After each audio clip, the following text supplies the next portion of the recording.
welcome to episode 31 of Thrashcast. I'm your host today, Billy, and I'm here with my fellow Thrash fans, Jim and Ken. How you guys doing today? We're doing good, sir. All right, awesome. So just where you can find Thrashcast, of course, that's important.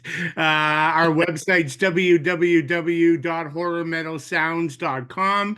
And of course, on YouTube at Horror Metal Sounds at keng.2864. And as always, please like and subscribe to our YouTube channel and all our individual podcasts. Again, we really appreciate it, and it helps our channel grow. So now on to the agenda this week. So we are covering Atrophy, Socialized Hate. Got a copy of it. Nice. This is my original, actually, going all the Cool. way back to release date. And so as always, we got some questions on the band for you guys. We'll go through those, and we're going to do our top 10, of course. And this time we're going to do our top 10 debut thrash metal albums. So that should be interesting, and so many of them to pick from. So Yeah, for sure. we didn't limit it to a year. So we pretty much have the whole history of thrash metal Yep. to choose. Okay, cool. So let's jump over to Atrophy. So a quick bio on the band. So their original name was Heresy, formed in 1986. They did two demos. I showed one of them. That led to them getting picked up by Roadrunner Records, which was like a big thrash metal label. Released today's album, Socialized Hate. The lineup for Socialized Hate, and we'll be talking about them today. What a killer lineup on that record for sure. You got Brian Zimmerman on vocals, Chris Likens on guitar, Rick Skoron on guitar, James Galata on bass, and Tim Kelly, who's a killer drummer, on drums. That, of course, led to the Violent by Nature record that came out in 1990. And for folks who maybe don't know the album cover, That's wicked. that's it right there. And then after some significant time away, we actually got a great new album this year. We'll talk a bit about it later, but Asylum. So can't recommend that enough. Folks got to get their hands on that. And then, yeah, the band's touring, mostly South America, though, oddly. I keep seeing them doing South American mini tours. So hopefully we get some Canadian dates, would be pretty good. And you said the drummer's gone, Billy, as well. I think you remember. Yeah, so this is, they're now looking for the third. This will be the third drummer, yeah, of the reformed version. So yeah, not sure what's happening there. So really, so that what it was, it Johnson, who's now gone. Well, it's I don't remember the name. So it's the second guy. Okay.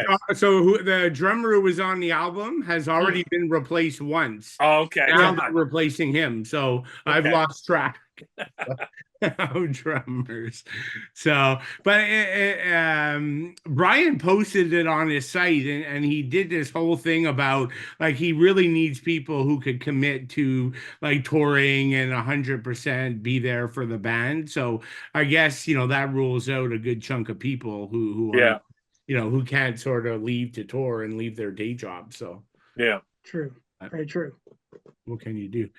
Anything you guys want to add on Atrophy? Just their newest, their latest album. I mean, that's going to be on a lot of lists for top albums, I think. Yeah. Like, that's one hell of a great album. And, it came out fairly early in the year, too. So everybody should revisit that one, especially for everybody out there who's making a top list. I'm at 50 right now. But anyways, normal people will do 10 and 20, but but technically you have a 10 or 20 list. I do. Your first 10 or 20 on your list of 50. Yeah. Very true. I feel bad leaving some of my favorite releases of the year off. Like if I'd only do 20, I want to mention them. So anyways. Yeah, you do 20 and 20 honorable mentions. Yeah. James Dilemma. I know. It's been a banner year and it's still going strong. I mean, we still have so many good releases coming up. Yeah, 2 months to go. Two Yeah. and a half months to go. Yeah, yeah. Jeez. All right, let's jump into the band questions. So first, and Ken, I'll start with you on this one. But Sure. what aspects of Atrophy style or sound did you appreciate the most, and anything you'd highlight that maybe set them apart from other thrash bands? Well, I think lyrically they're really good. They're more of a socially conscious kind of band, Mhm. so they write very serious lyrics. On this first album, all the lyrics are extremely serious, which I like. So Hmm. they kind of I can compare them a little bit to Violence and a little bit to Sacred Reich. I kind of think they're somewhere they slot in that style and sound. But I think the one thing I like the most is I like Brian's vocals. He has Yeah. this really great snarl. It's sort of like a bit of Dave Mustaine at times, but he's very consistent with that snarl all the way through. There's no weak songs, or he doesn't really sing in a weak style. He sings this aggressive, go for the throat snarl, which I like. But yeah, they have this album has a lot of like blistering energy for me. It's Mhm. a really strong album from start to finish. And what I like about it is that it's not a long album, so you're not going to get bored to death with overly long intros and long solos. They it's very they cut it lean, and I like that for me. Yeah, like what is it? Like 40 minutes, I think, 42 minutes, Something like that. Yeah, 41. it's Yeah. really short. It's really short. Okay, cool. Yeah, no, all well said. Jim, your thoughts? Oh, I mean the Brian's vocals stand like tall, man. He's he's got, I don't know, I could compare him to so many vocalists, but then he's so different than them. Yeah. So like it's hard to put a finger on it. Like with this album, and this album has got a lot of technical thrash elements on it. So like I Mhm. love it when debut albums. I mean, I know they had an EP, or maybe even they had an EP before that you showed. But like I remember the first time I listened to this, I was like, man, these guys can play. And I don't know, like 1988, and the album production on this is really, really good, especially for the time. But I think his vocals set it apart, but there is a technical thrash element to many of the songs. And I mean, the guitars, there's some tracks on here that are really good, really good bass wise, and the drums. I think it's a total package debut album. And the next album was really, I thought was really, really good as well. And the late, and it's sad, there's only like three. So then the newest album is just blows you away. And I know, he's the only original member left, but still, I mean, he's got something, he's got a great architect for building I think for his vision of what he wants to do. And, but no, his vocals just blow me away. When we talked, I don't know what show it was, but we talked about vocalists, and I think I totally missed them. And getting back into this, and even though I have the newest album as well, I probably would throw him in there as one of my top 10 thrash vocalists, and being so distinctive, and just he's his own sound. And those, like, at some of the ends of the songs, and there's some really great screams, and he doesn't lose it, and he keeps it like it's just, and there's a good technical thrash element to the music. I love it. And I think thrash fans and metal fans, if they haven't picked up the new album, they should, and they should go back and check out these two albums. Yeah, no, cool. Yeah, I agree. Like I think for me, the strongest aspect was the musicianship. Mm-hmm. If I'm honest with myself, I can't really say, they redefined the thrash genre, or they broke through to like a different level or style type thing, right? It was thrash, but they did thrash really well. So Mm-hmm. that was their thing. But yeah, like Jim, you hit on this, so I'm gonna say the rhythm section here kills. So Mm-hmm. you've got like James on bass and Tim on drums. Like the drumming is insane. You already talked about there's great bass lines all Yeah. over the record, and then guitar wise, right? The Oh. riffs and the leads are just Yeah, they're just so memorable, right? Really good, Chris and Rick there. Great stuff. And then Brian, I agree with you guys, right? Like Brian, to me, doesn't sound like a lot. There's not. He's not a clone of anybody, No, really. You can maybe say there's little pieces of other singers, but he's his own sort of vocalist. And what I like is he can be really aggressive and thrashy, but he can also have like melodic.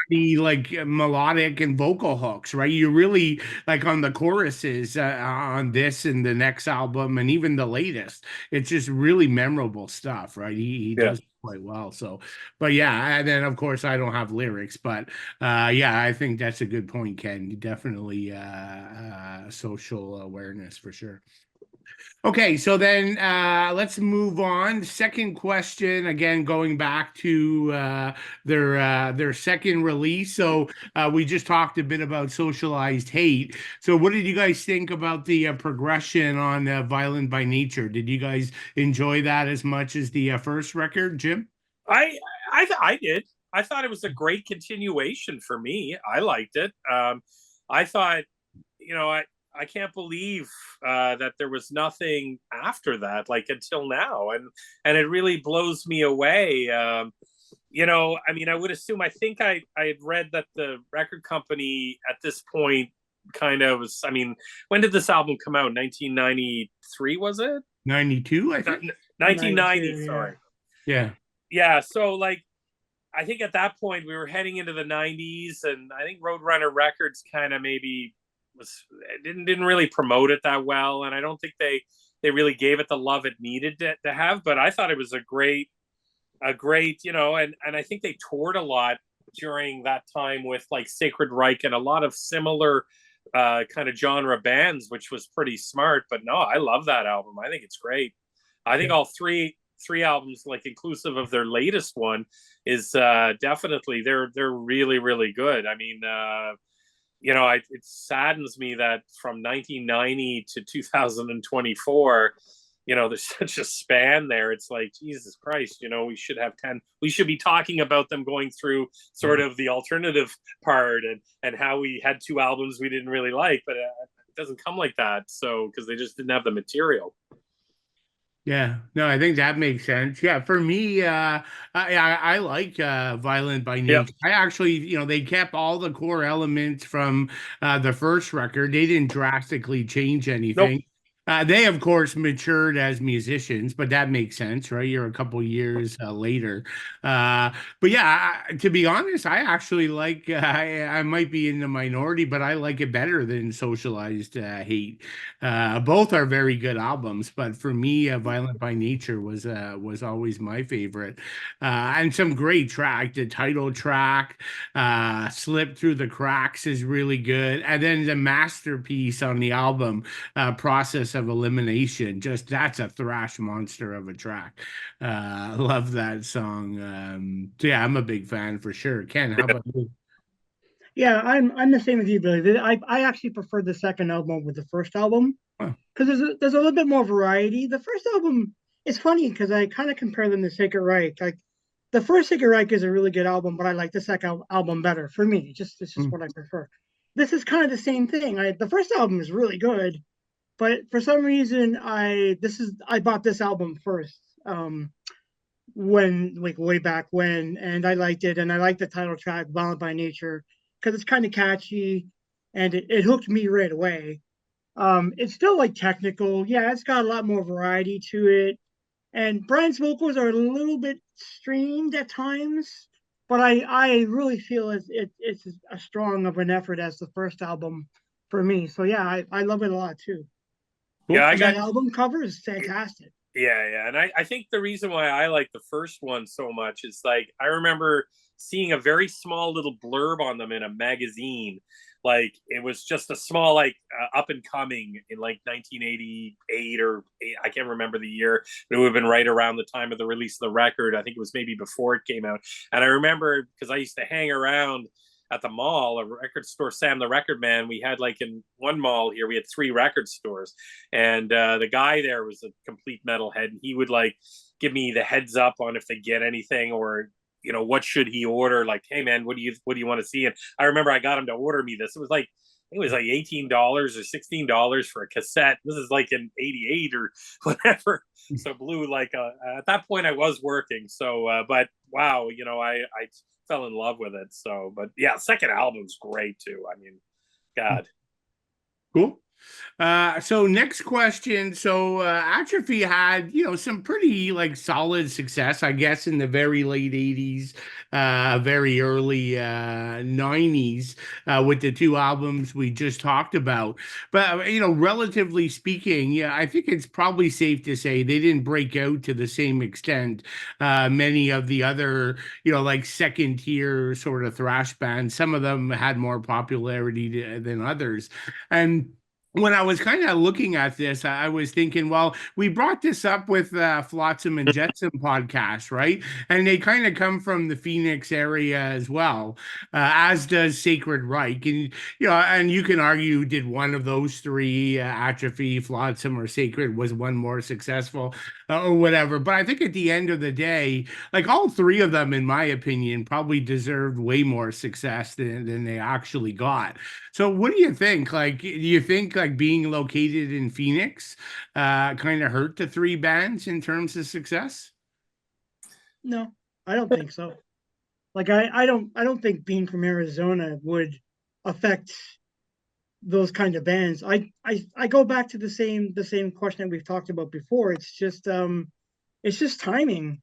Late 80s, early 90s, the times have changed. Bands change, styles change. I think that has a lot to do with it, more so because these three bands are really good bands. You can't argue it. All three are really solid thrash bands. Mind you, maybe Flotsam has had the better career because they've More been material. consistent. Yeah. Yeah, more material. But I still like Sacred Reich. I love their stuff. I still continually go back to listen to it. I like the last album that they put out. Like same with Atrophy, I should say. Same thing. Like I love their first two albums. The third album is fantastic. So I'm not really sure if it's hard to put your finger on it, but I think it might just come down to the timing of the time when times were changing in the '90s. Bands just didn't have that foothold, especially thrash bands, when styles changed. But I think that might be the major component of it. Yeah, I kind of half agree, in the sense that I think you had everybody from California, but that was an earlier movement from 1988. So in 1988, you've got bands like Megadeth and that already maturing and already onto their third, fourth albums, whatever, third albums, and you got Slayer in there, the big four. Then you had the whole East Coast movement. Geographically, maybe it was a little bit of a disadvantage. I mean, they're more west than they are anything. I mean, what are they? Phoenix is probably Arizona's probably 1,000 clicks from Los Angeles. So, it's just I think I agree with Ken that maybe the timing was just a little bit late to be coming in with your first album through that movement. But because these guys already had a huge foothold. I mean, all the big four had their foothold in with the early '80s. You had Testament, Overkill, Forbidden. You got all these bands, and even the latter, like the second and maybe third tier bands that were coming out of California at that time. They kind of had a little bit of the same fate. So yeah, I would like to think that maybe in LA, but I think times are changing there too. It's just these bands, the big four, for instance, already had their both feet on the ground and were running. I mean, and you had the Black Album going to be coming out in the early '90s, which just ripped the doors off of everything. And same with Countdown, and at the time, Anthrax was ripping it up with their albums at that point were massively popular. And, so I think even the third and second tier bands were having trouble there too. So I think it's timing, and I think it's just timing for me. I think it would have been earlier. An album out even '86 probably would have got a couple before the '90s, maybe a little bit more of a stronger footing. They kind of, like with Heathen, even forbidden to that matter.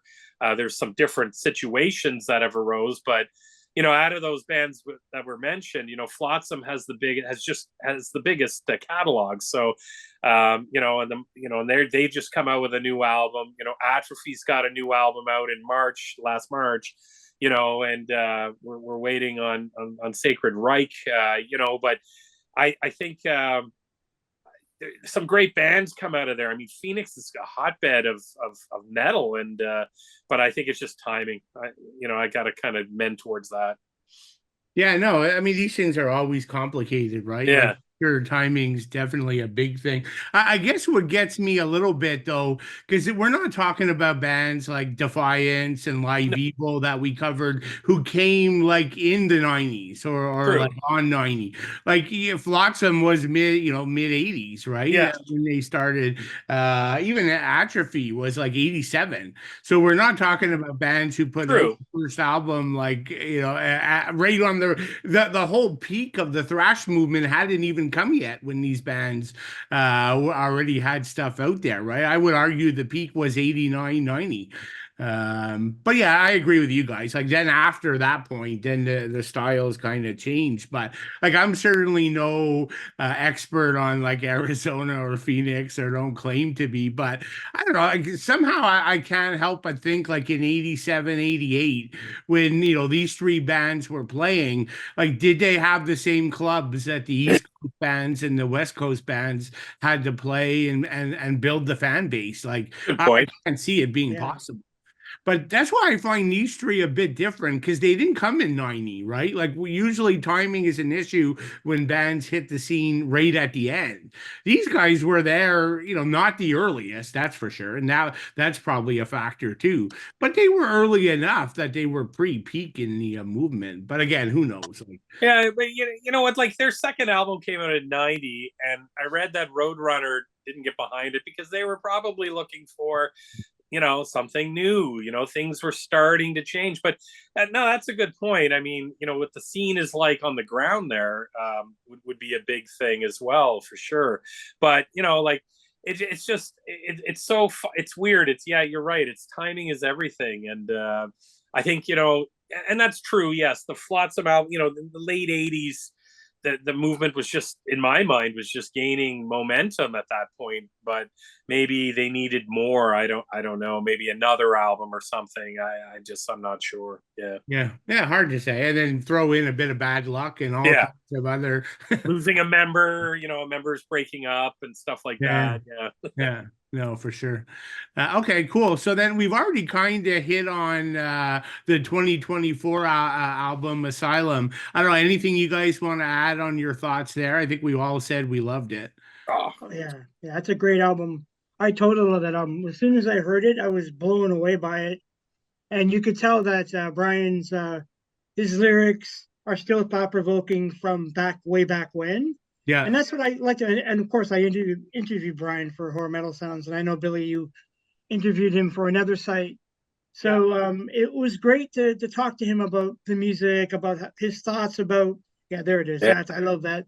They brought back the Jester for it. It's so great. It's and talk so about bloody killer great. artwork, right? Like this is Yeah, the best artwork of the three, I think. But Yeah. you're right. Yeah, you're right. I would agree. It's a modern take, yeah, but yeah, it modern, works. yeah, yeah, But yeah, Brian. But talking to Brian, it was great because I got his viewpoints on society, his life, how he views things now, and I like the fact that a lot of that's translated into the new album. So it's, of course, there's like all these years have passed, but Asylum still ranks up with the first two in my mind.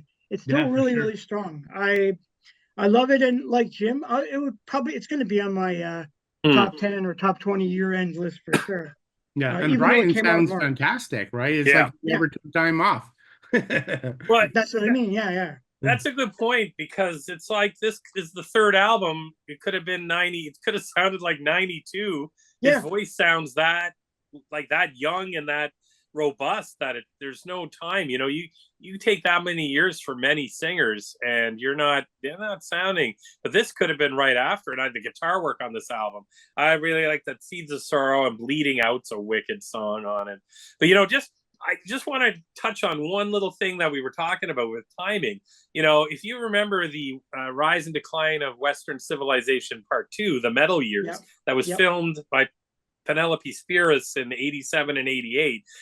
You know, the last band that was focused on in that whole, it was kind of the journey of hair metal. You know, and during the whole LA, you know, the rising of hair metal and the Sunset Strip. But Megadeth was the only, a Cryptic Slaughter was mentioned in it, but like Megadeth towards the end had the biggest kind of, it was almost like, there was almost like in the 2 years that she was filming, or between the 2 years she was filming, there was already kind of a bit of a shift happening there, where like, because Megadeth kind of came in, like they were interviewing everybody, and yeah, they interviewed like Lemmy from Motorhead and that, but they were generally sticking to mostly the hair guys like Poison and stuff. And then towards the end of the film, it's a kind of, there's about a 10-minute, 8-minute portion on Megadeth. So maybe, yeah, I don't know. It's really weird. So that goes against exactly what I said. So, and I'm thinking about it in my mind that thrash metal maybe was gaining a bit of momentum at that point in time. And that was 87, 88, bam, right when this album was coming out. Yeah, no, I mean, yeah, definitely. I think, yeah, I think thrash was still at its peak in 1990, True. right? Like, I Yeah. mean, many bands put it like, look at Rust in Peace. I think that Yeah. was 1990. Yep. That's like one of my all-time favorite thrash albums, right? True. 1990 is incredibly difficult to do a top 10 list. There's so Yes. many amazing albums, but oh well. Cool. Okay, so let's jump to the album deep dive, track by track, as we always do.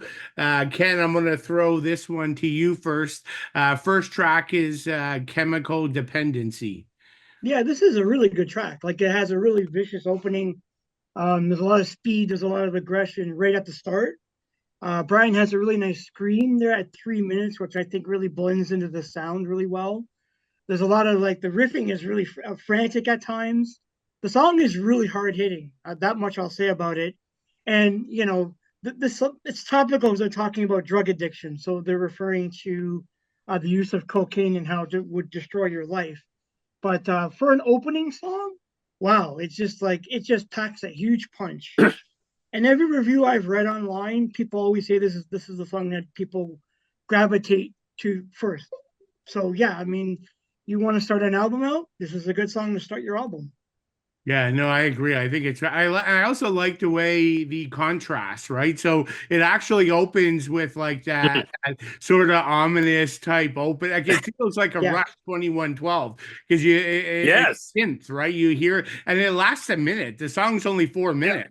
But I the know. first minute is all this like, and it's kind of like a heartbeat type effect. Like I don't know what if it's a heartbeat or what it's supposed to be, but you hear the synths and like for the whole minute, and then Ken, to your point, right? Then it just completely explodes Yeah, right off of that. So like if they just would have started at that rapid pace, it wouldn't have felt as heavy without that opening. So Mhm. I true. think that really added a lot. That was really good. Uh, yeah, I mean, I agree with everything. Like and again, really catchy chorus. Like the chorus is memorable, as many of these songs are. But again, just the aggression part and how much of like Tim's drumming, like he is just beating the crap out of those drums on this album, Mhm. Yeah, he's right? a great Is drummer.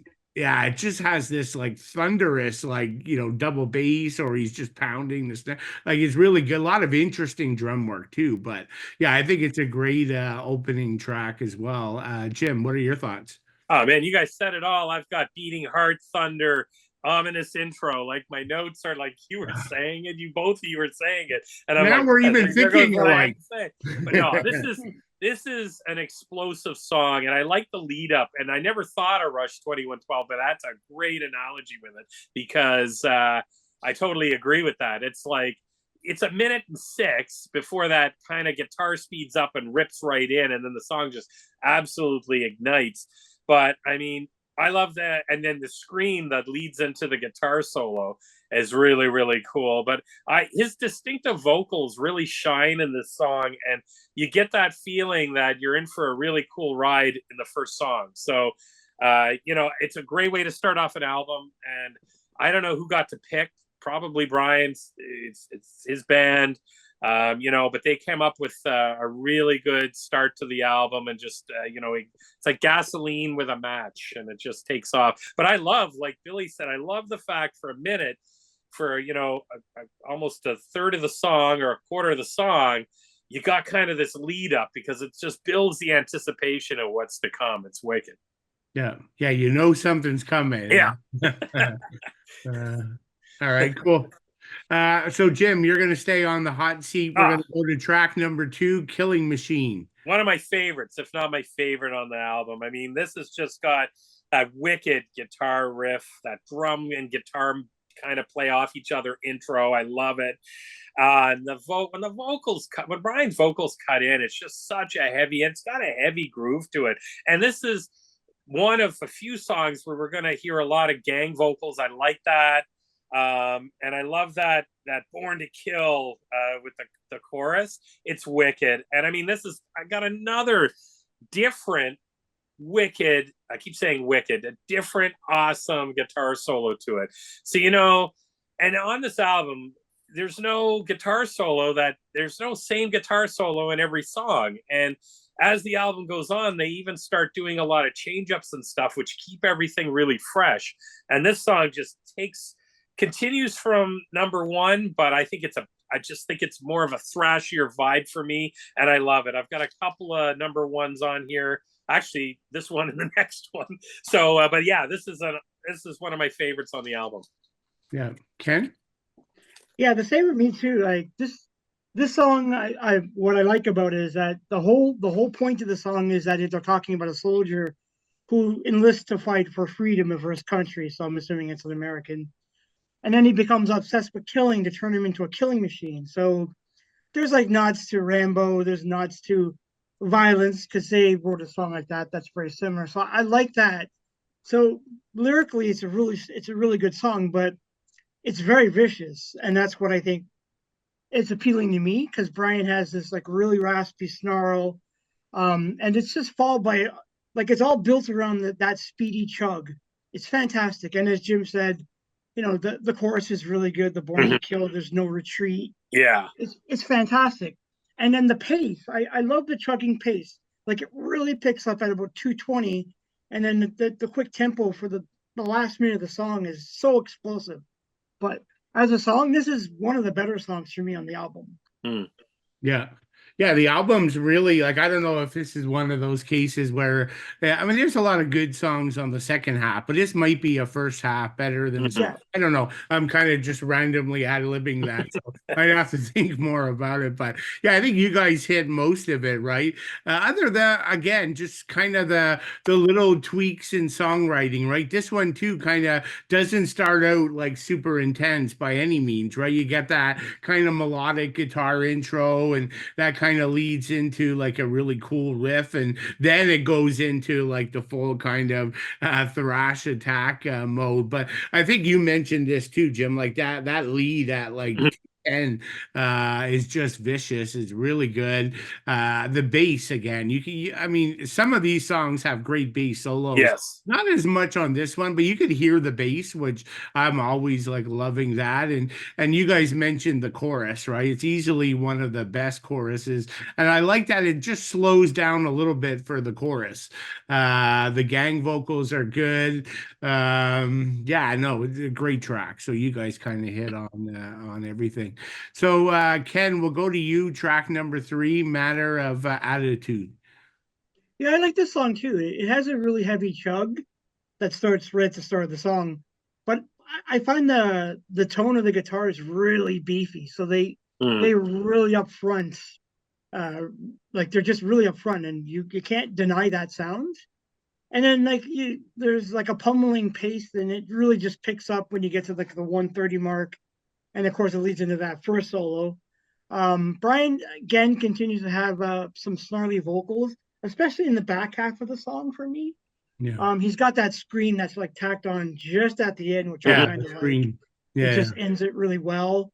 And lyrically, I like the song too, because they're talking about social exclusion and misunderstanding in society. So again, all these lyrics are really heavy for a thrash band. Like that's why I kind of compared them to Sacred Reich, because Sacred Reich's the same thing. They love very socially conscious lyrics. But this song is still like one, two, three. You have really three solid songs to Mhm. start the album out.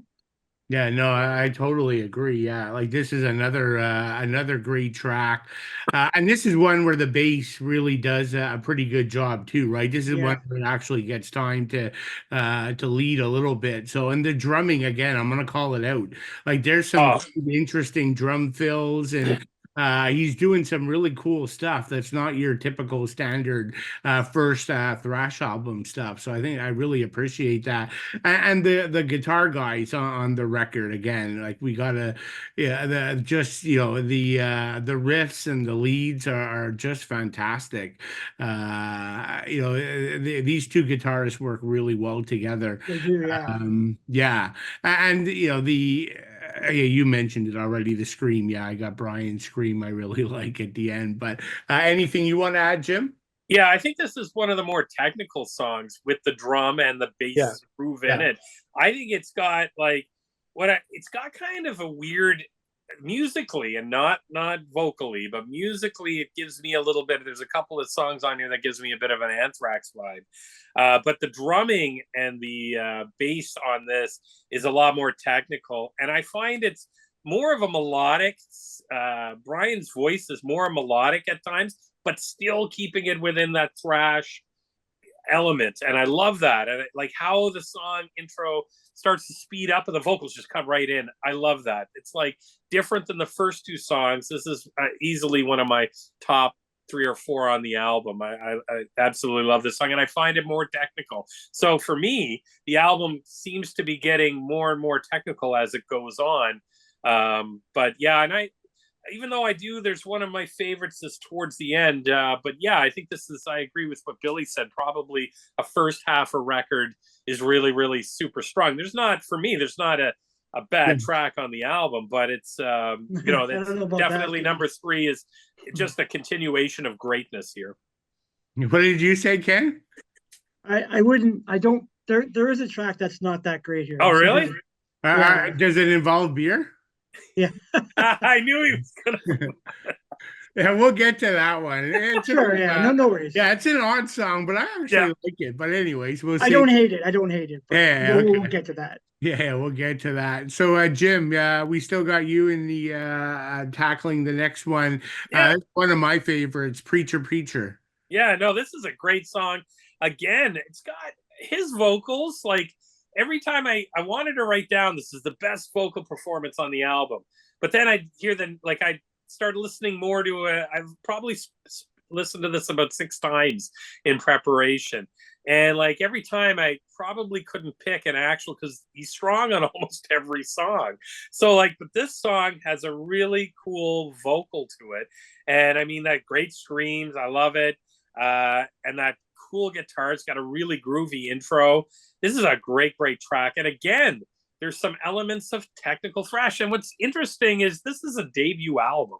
So you got to really like when you're thinking about debut albums, generally like I know Billy with Sacred Reich as an example, you really liked the first album. That was, I think, your favorite. And Yeah. both me and Ken went to the second album. On this one, you guys kind of gravitate more towards the second. I really like this one.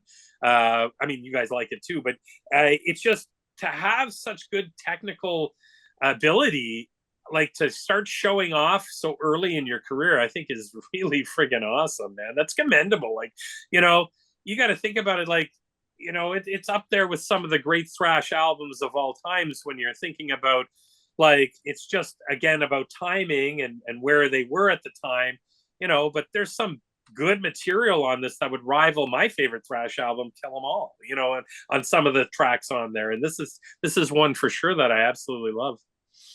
Yeah, no, I'm a big fan of this one too. Yeah, and I think you hit it, but yeah, I like Brian's scream at the beginning Yeah. of the song before he actually starts singing. But for me, again, this is what I love most. I mean, Brian's great on it, Yeah. but just musically, I think it's a great track. I mean, here it's definitely bass forward again, right? You got some cool bass lines in here, and that whole section it starts at 2:30, and so you actually get a bass solo. Mhm. and that leads into Yeah. like, these like killer lead trade-offs.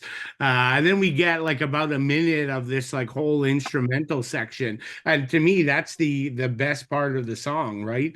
It just the guitar work and the bass work really shines on this for me. What are your thoughts, Ken? Yeah, you guys hit all the major points. I mean, yeah, the bass, that bass line that leads into the tempo change is really good. It just stops for a second and then it just picks up. I kind of like that. That's kind of unique. Lyrically, I looked over the lyrics a lot, and I know that here the song wants to critique the idea of hypocrisy and greed and organized religion, which is cool. Kind of a trope. It's been done by a lot of bands, but I like how they're talking about the preacher and how he can be exploitive towards the believers and extorting money from them. I Yeah, think it's a really clever song, that regardless. But yeah, Brian does a good job here with the singing and the lyrics. You yeah, yeah. can't go wrong with the song at all. Yeah. Yeah. And he has that good line, like he's not afraid to lie. Greed is the That's reason right. why. Like Yeah. it's got a great hook to it for sure. Yeah. Absolutely. You So know, sorry, go ahead, Jim. Michael Sweet should read these lyrics. That's Sorry.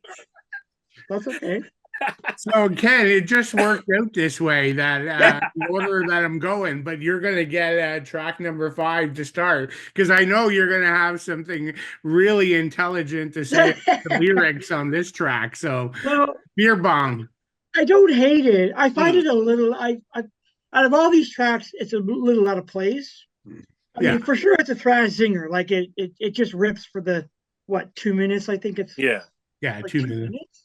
It's kind of humorous. Obviously, there's no doubt that this is a Tankard homage for sure. They've taken it around. It works for Tankard. Here, I think it's kind of okay. I don't know if I like the whole kind of burp and cough at the end of the song. I don't know. I don't mind it. I just think it's a little out of place for me, based on all the lyrics that you're hearing for the songs. Yeah, I yeah. don't know. It's a little. I like it, but it's out of place. That's just my thought. Yeah, that makes sense. Like, I mean, it's obviously not meant to be a serious song. It's Yeah. it's a later song, and as a beer fan, like I don't appreciate any of the beer brands because it's all the cheap garbage beer that's highlighted. But I don't know. I agree. The burps a bit too much. It kind of brings it to another sort of silliness level. But it Yeah. has a great guitar solo in Yep. in the song. But I don't know, like it kind of grew on me over the years, and when you hear it live, it's kind of fun. Like that's one of the tracks on the demo, Yep. the live thing. So it's not bad. I guess it's like a silly mosh pit anthem, right? Like I don't know, like it's I guess something that SOD might have done, or Hmm. Yeah. Yeah. Exactly. nuclear Even assault, or Anthrax. maybe Like. Anthrax, right? Yeah, Yeah. Yeah. Yeah. yeah, yeah. Anything, Ken? I mean, Jim, you want to add? Yeah, I like the guitar solo too. It's a fun song. I agree, though. I never thought about it, but Ken's right. It's probably out of place with all the kind of seriousness of the album to some degree. But it's a good fun song. I'm glad though they put it at number 5 and they didn't end off on it, so that makes Yeah. me happy. But I like the song. It's just yeah, when I was younger, hearing the burp was like, oh yeah, but now it's kind of like, okay, been there, heard that, but yeah, definitely could fit into Tankard territory. Yeah, Absolutely. I think that's a safe bet. Okay, so we move on to track number 6, the title track, Socialized Hate. Jim, tell us what you think. Yeah, this is good. I mean, they go back to kind of what they've been doing well. The cool acoustic kind of guitar intro. The guitar cuts in the heavy guitar to a melodic thrash groove that breaks into a massive, massive, thick guitar chug. And I think that's good. I think it's 134 around there. The vocals cut in. So again, this is a long time before the vocals actually go right in. And this is definitely another one that's got a drum and a bass sound to it. I really like the drums on this. Really, really highlights it. And but I also like there's a little bit of, I wouldn't call it gang shouts, more like a backup voice during the chorus, and that sounded kind of funky, because I haven't really heard this yet, so I don't know, maybe it is a gang or a gang kind of shout kind of thing with the chorus, but I found it more of a little bit more, you could hear more of a backup vocalist on this, like one of the guys probably just filling in a bit. But it sounded kind of cool, and I hadn't heard that yet on this album. So again, here you are at song 6, you're more than halfway through and you're still getting new pieces to the puzzle, which is pretty neat. Yeah, yeah. Yeah, no, I'm a big fan of this one actually. It's probably the most like I mean it may very well be the longest on the Yeah. album, but It it is, has yeah. a more like epic like feel to it, right? Like the it starts out with like the acoustic guitar and there's some like nice intricate guitar work. It's melodic. And like it's building, right? Like Mhm. that first kind of minute and then the double bass kind of kicks in on the drums and we're off into like full throttle mode. So it's really good. I like Brian's vocal approach here too. Mhm. He does like these quick bursts, like when he's like singing, like these quick bursts of words at times, and I think that kind of works really well. A really strong chorus, obviously. Again, that's again something that Atrophy did really well. Is they can write a good, memorable chorus, and Mhm. so that's good. But around the 3.5 minute mark, like there's some great tempo shifts, Yeah. really cool riffs that are all like, jumping in, jumping out, and it lasts like, I don't know, maybe upwards of a minute, but musically it's just a great section. And I think that Brian does a great job here. I'm a big fan of his vocal work on this one. Ken, what are your thoughts? Yeah, I have the same thoughts. I mean, it's probably one of the more longer but epic songs on the Mhm. album for Yeah. sure. I think his lyrics are really what I love about most about the song. The song critiques the idea of marginalized groups in history. So he brings up like xenophobia, racism, and oppression, and then of course he adds on the whole point of the subjugation of Native Americans, which I think are all really important subjects. So I understand why the song is structured that way, but it really, for the most part, it's a really strong song. I also kind of get like a little bit of Megadeth vibes at the beginning of it, just the way that it starts out with the kind of the haunting and somber beginning, and then it picks up, of course, and then you get that crazy chug, and it just doesn't stop, which I think is fantastic. And I know you mentioned this, Billy, but at the 3.5 minute mark, the song really goes like it's a firecracker. Yeah. It just goes insane, and I love it. And it's a really really strong song with that chorus, socialized hate formed by modern state. Clever, very very clever writing. Yeah. Yeah, and I think the song title is like one of the best titles on the album. I mean, I'm so glad Yeah, they named the album it, but like it's got a really thinkable title to it as well. And I think for the absolutely. time, that's pretty ballsy putting that out as your album, the title of your album. I think it's pretty neat. Cool. So that brings us to, we're definitely getting closing out to the second half. Best defense. Ken, why don't you start here? Yeah, the song's all right. I find at this point that some of I'm not saying the style is bad, but the style starts to get a little bit ho hum at times. I don't mind the song. There's a nice galloping chug, and the riffs at the start are great. The tempo changes are pretty good in this one. I don't mind the solo that you get like halfway through. I get some Megadeth again. I get a lot of Megadeth vibes here. The song kind of critiques, corrupt politicians, and it explains how they exploit power by prioritizing personal gain over the public's well-being. So I kind of think it goes a bit into Megadeth territory for me in terms of songwriting with the lyrics. But I think it's an okay song. I'm not saying it's bad. I find there's a bit of a dip here for me with this song.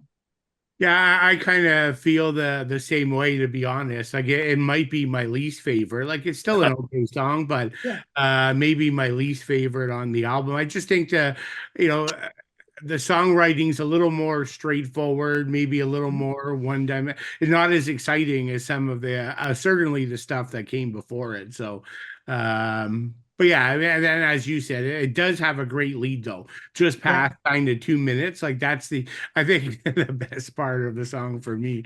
Um, But yeah, so I guess we're too average. Where do you sit, Jim, on this Oh, I one? love it. I think it's There exact. you I think it's. go. I've got down that it's his best vocals on the song. I must have wrote that in there.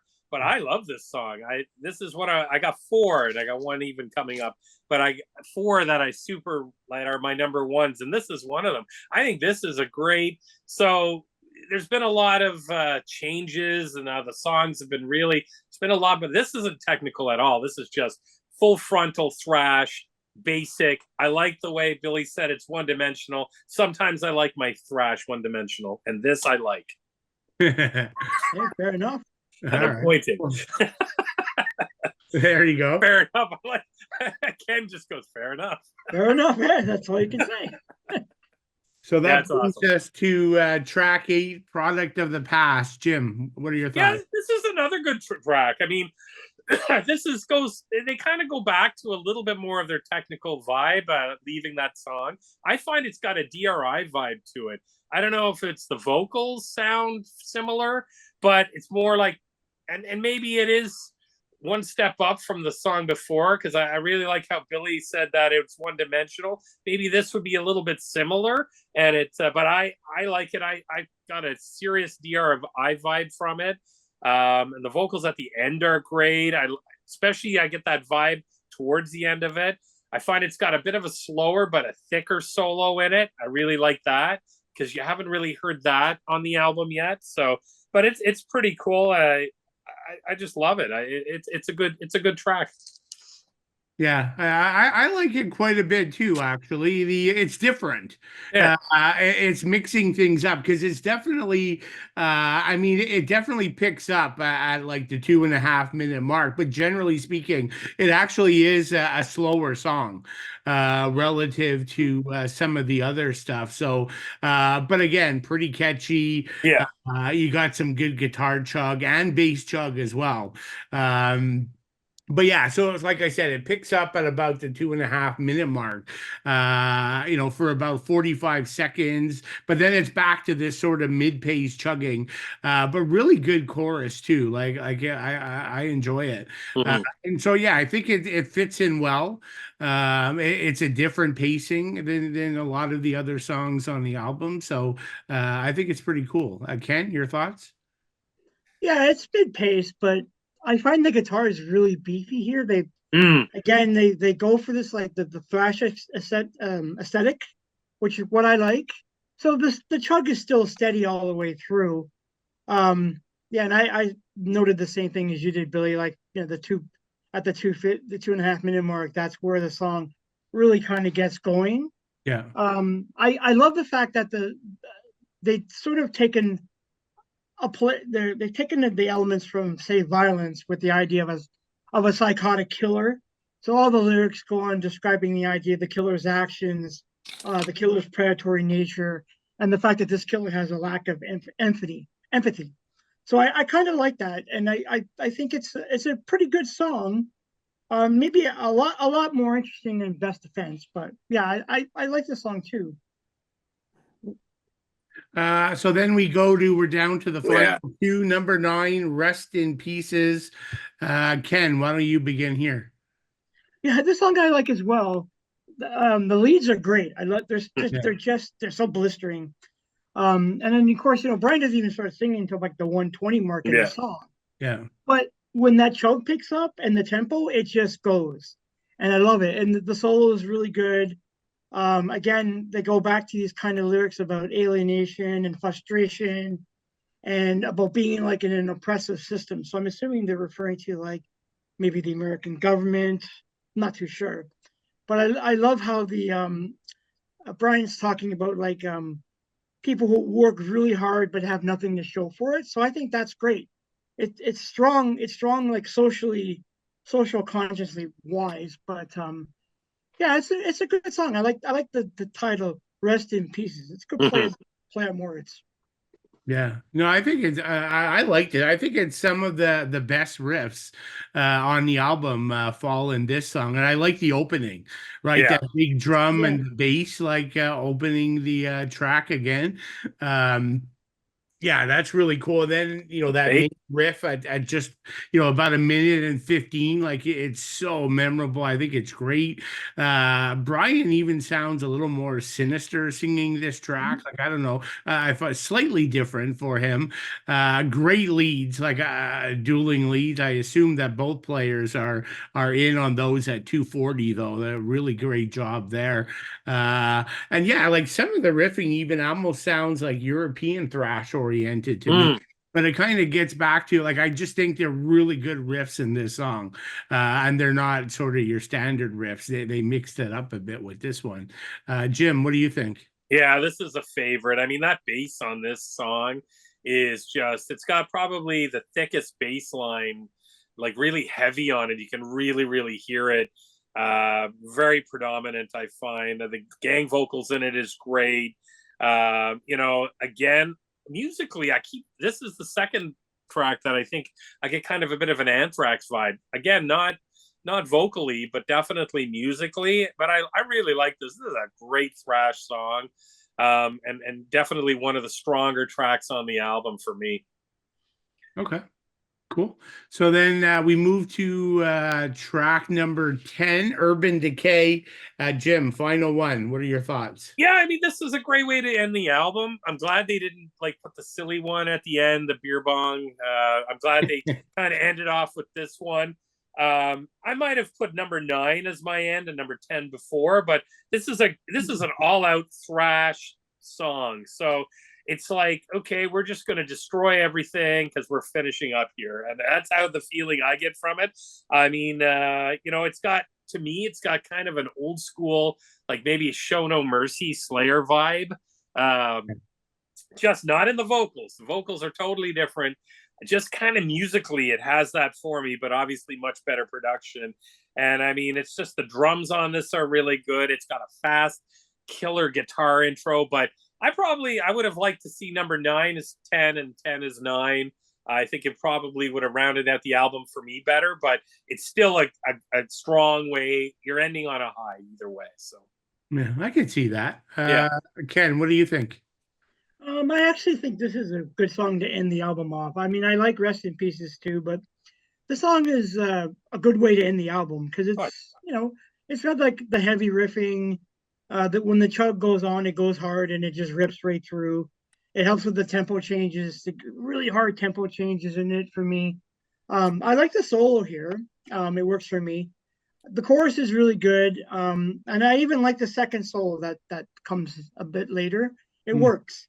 Like the pace is frantic. Brian's vocals are really, really tear share, and I love that component of the song. And I like the fact that, again, we're going back, they just wanted to hit you with hard lyrics all the way through. So, they're talking about urban decay and they're talking about, discusses people trapped in poverty and despair.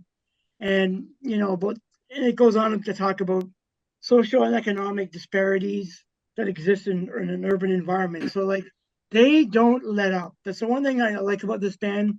They do not let up lyrically. They want to hit you with it hard. mm-hmm. So I think as a closer, I think it's a pretty good closer. Hmm. Cool. Yeah, no, I like it too. I don't think I have too much to add. You guys kind of hit everything. And so, Ken, just thinking, who does most of the lyrics? Is it, I think I remember reading it, was it Brian? the guitarist or is Brian. it Brian? It's Brian who writes the Yeah. majority of the lyrics. Okay. He writes Yeah, all the I looked that up. I was curious too. Yeah, But I think he Brian, wrote most of it on this he album. did, yeah. Yeah, he Yeah. wrote Okay. most of it. Okay. Yeah. Okay, cool. All right, so that kind of wraps the album. Anything you guys before we go to our top 10, anything else you guys want to add? Oh man, people Oh, need to pick this up because yeah. get the new album and then just go backwards, man. There's only 3. So, like their newest album's going to be in probably my top 20. I mean, God knows, but it is going to be mentioned in my top grouping because it's just I go to that album. I think it was out on March 15th or 18th, and I've probably played that 100 times since it's come out. Like it's probably one of my most played in 2024. Yeah. Absolutely. Yeah, no, I think all three of us give it Yeah. a thumbs up. So All right, cool. So let's move to our top 10 list. So, as we said at the beginning of the show, top 10 thrash first albums, debut albums, however you want to say it. So, yeah, who wants to kick us off tonight on this one? I'll go first. Oh, you go, Ted. You go. Okay. All right, Ken, you go. Sure. So number 10, I have Evil, Enter the Grave. I was going to put that down. That's one of my favorite modern thrash albums. When that album came out, I played it over and over and over and over. Yeah.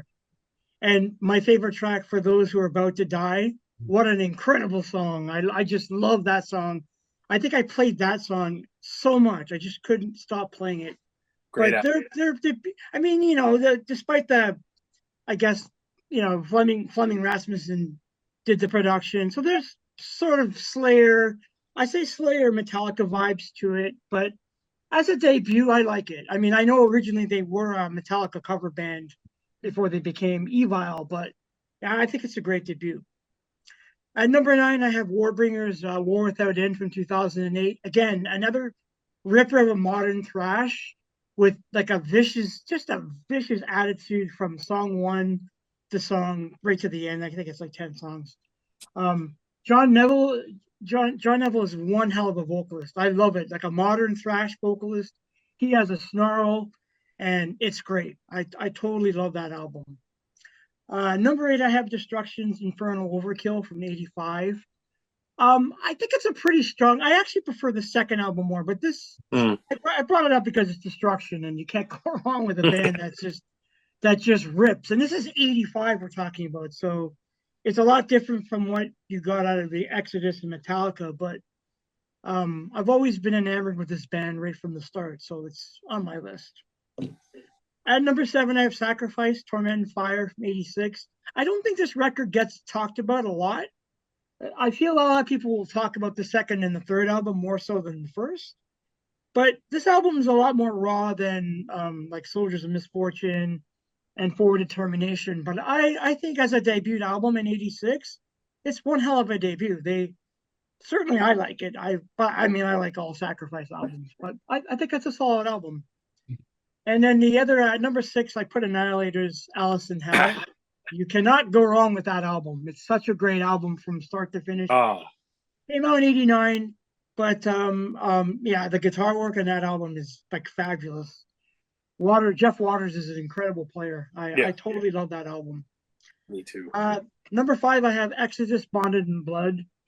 Again, 1985. What can I say about this debut? I know we've talked about it on another podcast, but you know, you can't go wrong. It's such a great album from like start to finish.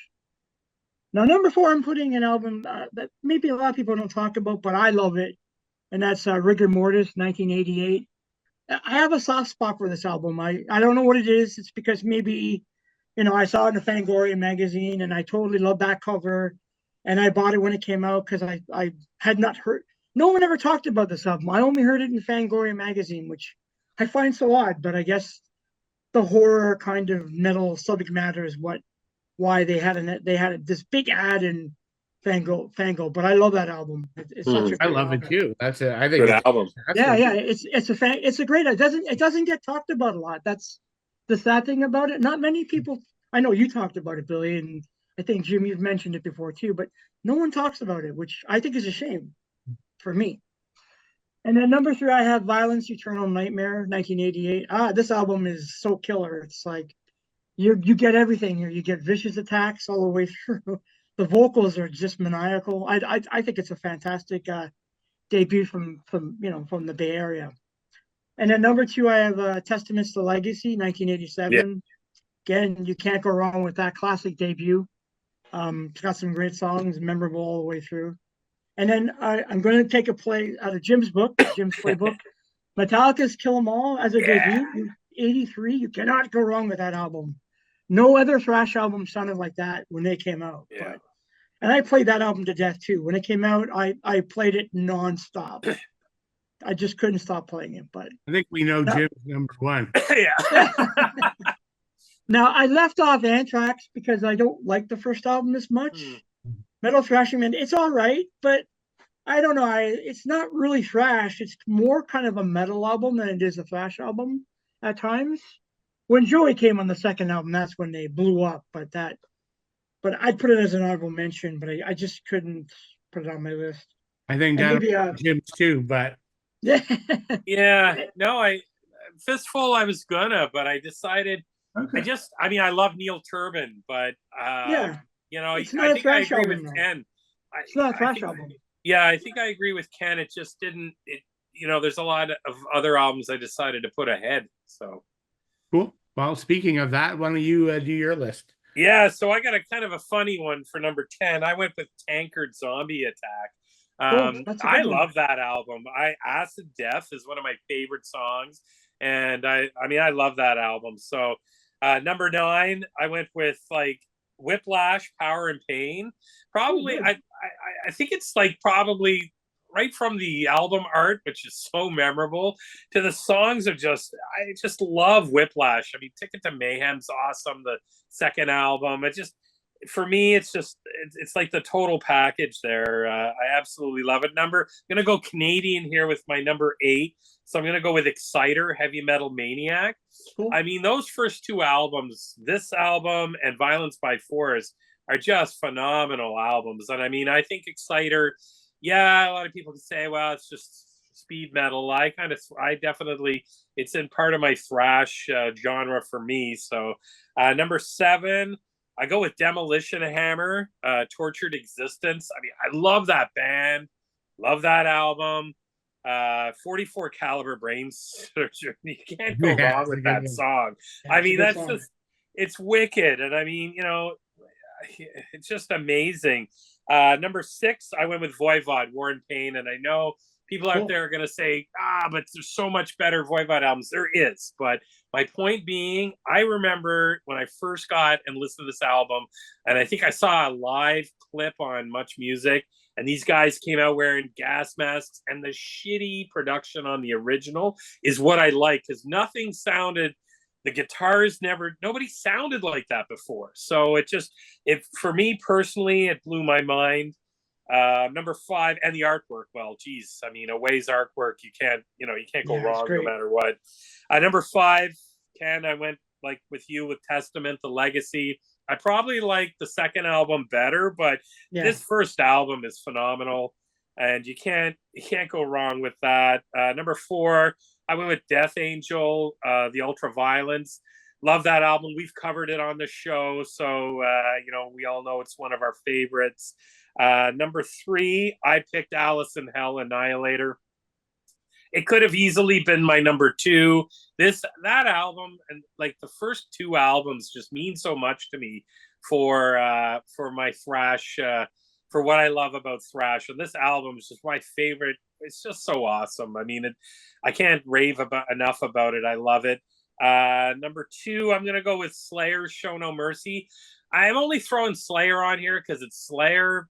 I would love to put Megadeth on here, but Megadeth's first album just wasn't that great. I like it, but it's not. I can't lie and say it's a top 10 material. And maybe Slayer. I mean, Show No Mercy's way better, and definitely in their catalog, probably not their top. Maybe fourth, maybe. But I had to show them some love. And my number 1, obviously, is Kill 'Em All. I mean, that album is phenomenal for me, and I get so much hatred. Everybody's, Master of Puppets so much better. No, man, you gotta. Ken said it best. No other thrash sounded for that early 1983. That album was fresh. These guys were hungry. They weren't living in mansions and buying $1 million paintings, and they didn't have butlers. That's what we miss. We miss where they were just sitting on their couch drinking Heineken and pizza and Burger King. That's what we miss. Enough. So I'm going to do it for them now. No, just kidding. Cool. Yeah, we definitely have. I think this is out of all our top 10, we have a lot. I think all 3 of us have a lot of crossover. But Cool. yeah, so mine's interesting. So I don't have a single album by the Big Four in Germany or the Big Four in the US. Wow. Closest I would have had would have been Slayer, like you, Jim. But I mean, it's funny because if we were doing the follow, like, our top 10 Yes. follow, like number twos, my whole list would be like German Big Four and US Big Four, right? So Right. it just usually I prefer the stuff that comes later. And I agree, Kill 'Em All. It's not on my list. Like it's important record, but since it's our favorite list, like it doesn't make mine. It's my least favorite Metallica album. I Sure. just think in retrospect, like it, again, groundbreaking for what they did, but I never go back and listen to it. It's just too rough and too basic Mhm. compared to everything that came the next three from Metallica. But so that's enough of my preamble. Number 10, we all had Annihilator, Alice in Hell. Oh, I'm not gonna, I mean, you guys said it all, but yeah, I love it. And again, I will say Randy's vocals. Like yeah. I know a lot of people, I mean, Annihilator is a rotating door of vocalists, but hands down, my favorite was always Randy Yeah. for vocals. Number 9, overlap with Jim. Maybe not the number, but the album Demolition Hammer towards Yeah. existence. So he covered it. But I mean that and Epidemic of Violence from like 2 years later. Wicked. I mean, just it's brutal thrash, right? It's like another level. Then here's a band that always has been a favorite, and is probably in my top 25 all-time favorite album list. But like Atrophy, criminally underrated, kind of came out at the same time, and a rare thrash band out of Seattle, but Forced Entry. Uh, All right. Oh yeah, yeah, in yeah. future. Like I love this album, and even the next, As Above, So Below. I think it's fantastic. Number 7 is a bit of deja vu. Zentric, Shattered Existence. So I talked about how much I love that as a debut album. So number 6, I'm going to sound like a broken record. I probably mentioned this at least 15 times on various lists on our 30 some episodes, but Oblivion from This Day Forward from 1990, but it was all demo from a few years early. But yeah, this was so ahead of its time in terms of like technical thrash and even death metal. Like I just think it really was fantastic. And they're of course out of Montreal or out of Quebec. Number 5, I don't know if both of you or Ken had this. Exodus, Bonded by Blood. Yeah, I Uh, had it. yeah, like I do prefer like Zetro, like as a vocalist. Mm. Yeah, same here. Yeah, but this album, I mean, it can't be denied, right? Like Gary's No. riffs and the songwriting is just crazy. So I don't care who's singing it. Like Elmo from Sesame Street could be singing on this thing, and it would make my top my top 10. Uh, did you guys mention Forbidden Evil? Like that's my No, number. I No. forgot. Oh my God. So 2 words, Russ Anderson, like easily, like both in terms of technicality and effect. Like he's one of the best thrash singers. Just love this. And his high notes are, he tamed it down a bit on Twisted Into Form. But Yeah. yeah, he has some air siren screams on that thing. Number 3, I know this came up already on this podcast. I just love this album, A Sacred Reich Ignorance. Mm. And it's a rare case, like because like I said with the big fours, I'm always the second or the third album or the fourth, but this is the exception to the rule. I just think it's a masterpiece of an album. Number 2, someone said it already, Death Angel, Ultra Violence. We also talked about that. And then my number 1, I think you guys both had it, Testament to Legacy. Yeah. Yeah, I also prefer the New Order. Yeah. Nevertheless, for like a first album, that thing, I mean, there's not a weak song on the Fantastic. Nope. Yeah. on the album. So yeah, that's my top 10. So yeah, I guess Cool. we have a lot of overlap, but I guess that's not surprising. That's true. Yeah. The Yeah, But I yeah, left like, off I felt Forbidden bad. too, but I felt bad about Megadeth, but I just couldn't it's do not, it. yeah. Yeah. that's okay. It's not that good of an album. Nah, it really isn't. No. And then I mean- thought about like Creator, Endless Pain, like does Same that Yeah. here. but again, if it was Pleasure to Kill, it'd be like number one. Like, but yeah, I just find some of those early albums are just a little too raw and rough. But Mhm. Yeah, I fair can enough. see why someone might pick some of that stuff for sure. Yeah, fair And enough. like you said, Ken, like for me, like that's a great Destruction album that you have. Yes. But I think the next sort of album is the real masterpiece. Yeah, I feel that too. But Uh, I put it on my list because it's one of Oh, it's those good. bands Yeah, yeah, where yeah. I've Yeah. been enamored with since the start. Like, Mhm. I like Creator too, but I don't. The first Creator album is definitely not that great. It's just the Yeah. second album is so much better. Yeah. Yeah. No, I hear you. Yeah, I agree. Okay, so before we go to closing comments, any last words, gentlemen? Nope. No, this is a great podcast. I'm glad we talked about this album. Yeah, me too. A great pick. This was one of my. This is a favorite for sure.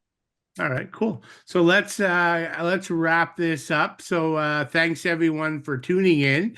And then of course the big reveal for what's coming next week. I don't think there's been any hints yet. So this is going to be a bit of a, I guess, a special episode, a little different.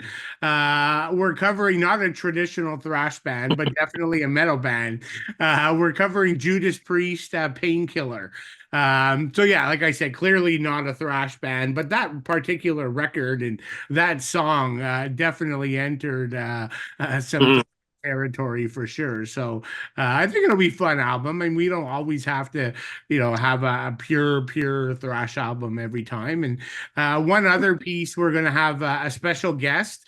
We all have a mutual friend, Kim Barda, who's going to be joining us for the podcast. This was actually, I think, her pick. Yes, Mhm. it was. Big fan Yeah. of the album, and we all like the album, so we figured let's do it. Um, and Kim is just a fantastic photographer. We all work together over at All Father, the metal website, and she does a lot of the photography for Yeah, she's good. European festivals and a lot of the Toronto area shows. So yeah, a lot of great work. So Yeah. check that out. So yeah, it'll be a fun episode, and it'll be good to get. This is that'll be episode 32, and the first time we've had a female on the podcast. So That's true. we'll get a different perspective and a different view, and so you don't have to stare at our three mugs. So a bit of a break, but again, so thanks everyone for joining. It's been lots of fun, and have a good night. And thanks, Ken and Jim. You bet. Take care.